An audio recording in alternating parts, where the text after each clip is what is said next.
ಕರ್ತನಲ್ಲಿ ಪ್ರೀತಿಯುಳ್ಳ ದೇವಜನರೇ, ಈ ಒಂದು ಸಮಯದಲ್ಲಿ ಯಾರು ನಮ್ಮನ್ನ ಭಾಗ್ಯವಂತರನ್ನಾಗಿ ಮಾಡುವರು ಎಂಬುದಾಗಿ ದೇವರ ವಾಕ್ಯದ ಮುಖಾಂತರವಾಗಿ ನೋಡಿಕೊಳ್ಳೋಣ.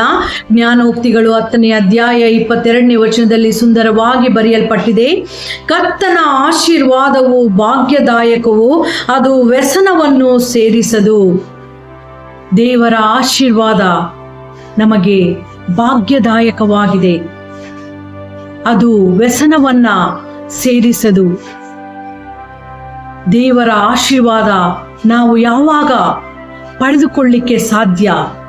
ದೇವರು ಯಾರನ್ನ ಆಶೀರ್ವದಿಸುವನು ಎಂಬುದಾಗಿ ನಾವು ನೋಡುವಾಗ, ಯಾರು ಆತನ ಇಷ್ಟಾರ್ಥವನ್ನ ನೆರವೇರಿಸುತ್ತಾರೋ, ಯಾರು ಆತನ ಮಾರ್ಗಗಳಲ್ಲಿ ನಡೆಯುತ್ತಿದ್ದಾರೋ, ಯಾರು ತಮ್ಮ ಕೆಲಸಗಳಲ್ಲಿ ನಂಬಿಗಸ್ತರಾಗಿ ಶ್ರಮೆಪಟ್ಟು ಮುಂದೆ ಹೋಗುತ್ತಿದ್ದಾರೋ, ಯಾರು ಆತನ ವಾಕ್ಯಗಳಿಗೆ ವಿಧೇಯರಾಗಿ ನಡೆಯುತ್ತಿದ್ದಾರೋ, ದೇವರು ಅವರನ್ನ ಆಶೀರ್ವದಿಸುವವನಾಗಿದ್ದಾನೆ.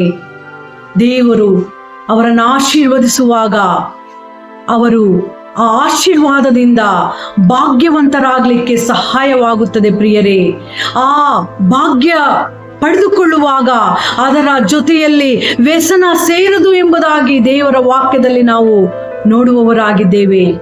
ಈ ಲೋಕದಲ್ಲಿ, ಸಮಾಜದಲ್ಲಿ ಎಷ್ಟೋ ಭಾಗ್ಯವಂತ ವ್ಯಕ್ತಿಗಳನ್ನು ನಾವು ನೋಡ್ತೇವೆ, ಎಷ್ಟೋ ಐಶ್ವರ್ಯವಂತರನ್ನು ನಾವು ನೋಡ್ತೇವೆ. ಅವರ ಮನಸ್ಸಿನಲ್ಲಿ ಎಷ್ಟೋ ದುಃಖ, ಅವರ ಕುಟುಂಬದಲ್ಲಿ ಎಷ್ಟೋ ಅಶಾಂತಿ.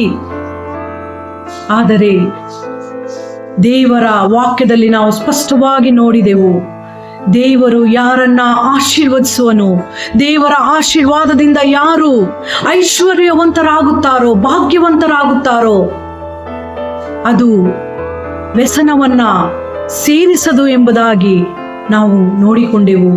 ನಮ್ಮನ್ನು ನಾವು ಪರೀಕ್ಷೆ ಮಾಡಿಕೊಳ್ಳೋಣ. ನಾವು ಯಾವ ರೀತಿಯಾಗಿ ಭಾಗ್ಯವಂತರಾಗಿದ್ದೇವೆ? ನಮ್ಮ ಮನಸ್ಸಿನಲ್ಲಿ ದುಃಖ ಉಂಟಾ? ನಮ್ಮ ಪರಿವಾರದಲ್ಲಿ ಅಶಾಂತಿ ಉಂಟಾ? ನಾವು ಯಾವ ರೀತಿಯಾಗಿ ನಾವು ಜೀವಿಸ್ತಾ ಇದ್ದೇವೆ? ಇನ್ನು ಒಂದು ವೇಳೆ ನಾವು ಆ ಸ್ಥಾನಕ್ಕೆ ಬರದಿದ್ದರೆ ನಮ್ಮನ್ನು ನಾವು ದೇವರ ಹಸ್ತಕ್ಕೆ ಸಮರ್ಪಿಸಿಕೊಡೋಣ. ದೇವರೇ, ನಿನ್ನಿಂದ ನಾನು ಭಾಗ್ಯವಂತನಾಗಲಿಕ್ಕೆ ಆಸೆ ಪಡ್ತೇನೆ. ನಿನ್ನ ಆಶೀರ್ವಾದ ನನಗೆ ನೀಡು, ನಿನ್ನ ಮಾರ್ಗಗಳಲ್ಲಿ ನಡೀಲಿಕ್ಕೆ ನನಗೆ ಸಹಾಯ ನೀಡು.